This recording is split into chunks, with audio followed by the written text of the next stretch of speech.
cardiovascular study. Now, if you look at the varying cutoffs for having the metabolic syndrome based on a single criteria, I think what's useful is diastolic triglycerides.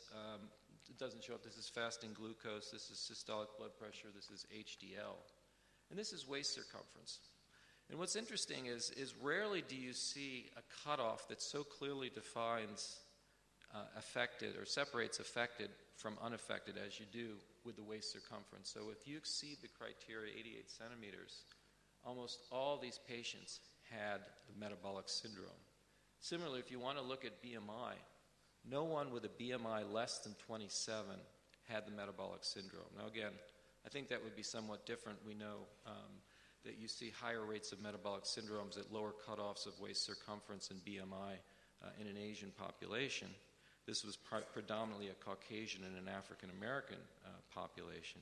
But still, what it suggests to me is that centripetal obesity / obesity is the metabolic risk factor. And so when I go and go further and show you studies, I'm not going to show you every lipid level, every CRP level, everything else. I'm going to focus primarily on obesity as the surrogate marker for the cardiovascular risk factors in this population.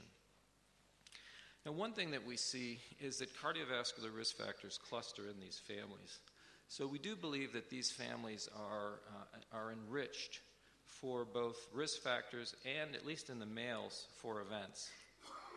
So one of the things that we noted early on, and we started studying, so we identified a woman with PCOS, and then we brought in all her sisters and began studying them. And this slide right there is just only sisters. So these are women that were identified because they had a proband sister with PCOS.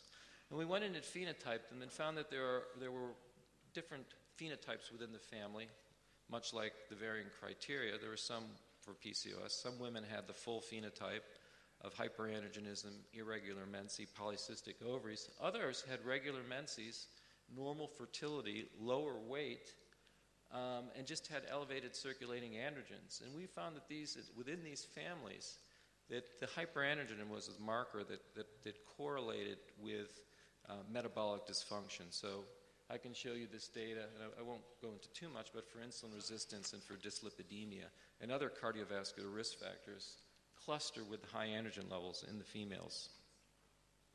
Similarly, when we went in and we took a look at the mothers, it's a little bit more difficult with mothers because many of them are menopausal, so we did something that I'm going to criticize very shortly here. And we tried to assign a PCOS phenotype to the mothers on the basis, one, of their history of menses during their reproductive life, and two, on their current androgen levels.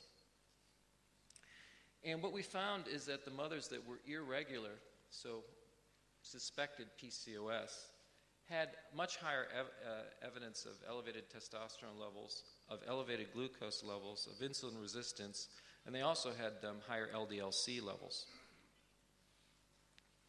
When you look at the brothers, and we've studied both brothers and fathers in this ongoing study, we also find the brothers have increased prevalence of hypercholesterolemia, elevated LDL-C, triglycerides, compared to control populations. And also higher prevalence of metabolic syndrome, both in the brothers and the fathers of these women that we've identified. We've gone ahead and we've collected data on events in the fathers.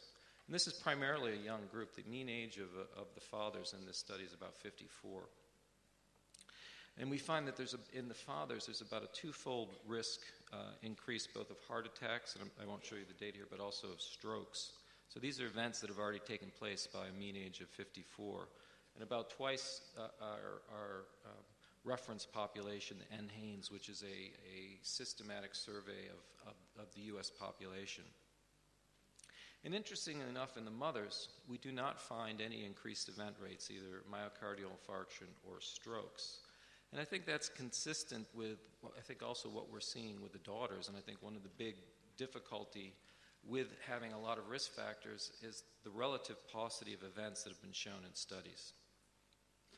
There is, as we've gone ahead and developed imaging technologies that can better detect subclinical atherosclerosis, most of the studies supported an increased prevalence of subclinical atherosclerosis in women of PCOS compared to control populations. One of the things, though, is you have to take a look at the absolute risk. So this is a study that I'm going to show you some data later on. It was based at the University of Pittsburgh. It's an epidemiologic study, came from the Department of Epidemiology. Lewis Kuller was the PI on this. And what they did is they took a look at cases and controls of women with PCOS, and they actually re-examined them at three 5-year intervals. And so when these women initially came into the study, they were in the mid-range of 35 to 40, and they eventually followed them through the menopause. So both cases with PCOS and controls. One of the things they did along the way is they took a look via ultrasound at intimal medial thickness.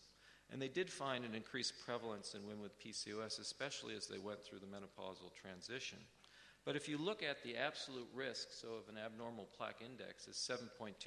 So you can also say that 11 out of 12 women were completely normal that had this history of PCOS.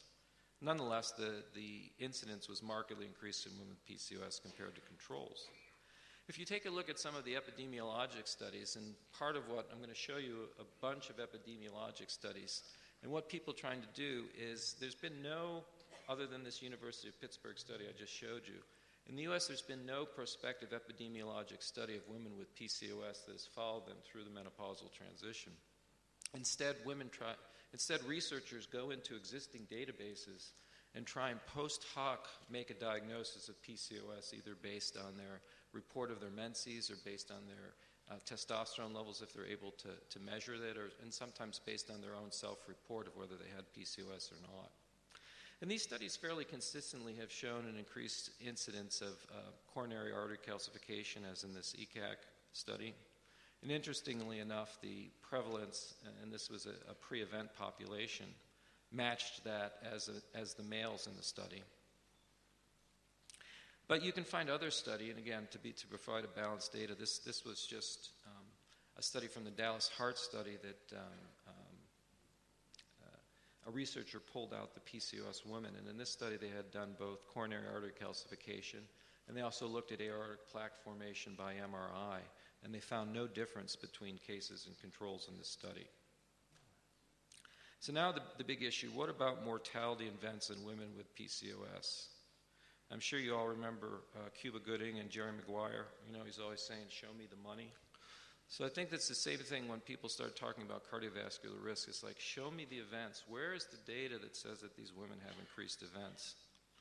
This is one of the papers I came across. It always amazes me how we can know such obscure things. Like someone did a study and found that Catholic nuns that are radiologic technologists are less likely to die than radiologic technologists who are not Catholic nuns. Okay? So we have this important piece of information that we can counsel our Catholic nun patients who are also radiologic technologists. What are we supposed to tell our women with PCOS? Well, this is actually the only study that I'm aware of that takes women with PCOS and follows them through to their death, and went in and pulled the death certificates and the medical health record and tried to figure out what did these women die of.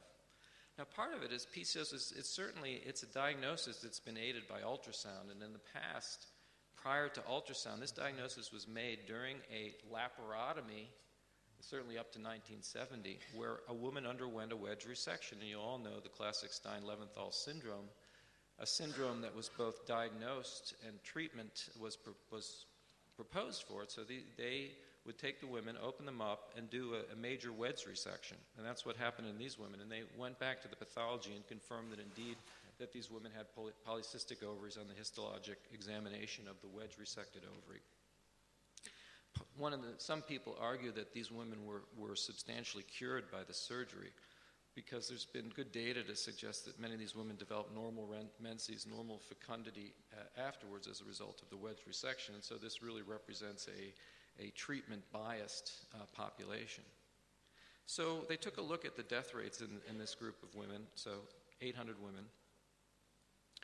And what they found is that there was really no increased cardiovascular, no circulatory deaths. So there were not increased myocardial infarctions. There were not increased strokes. Now, certainly you can argue, and from the previous presentation, I'm always humbled when a cardiovascular diabetes person presents, and then we poor PCOS people have to come up with our studies. We're lucky to have a study with 100 people in it, and here you have these epidemiologic studies with thousands.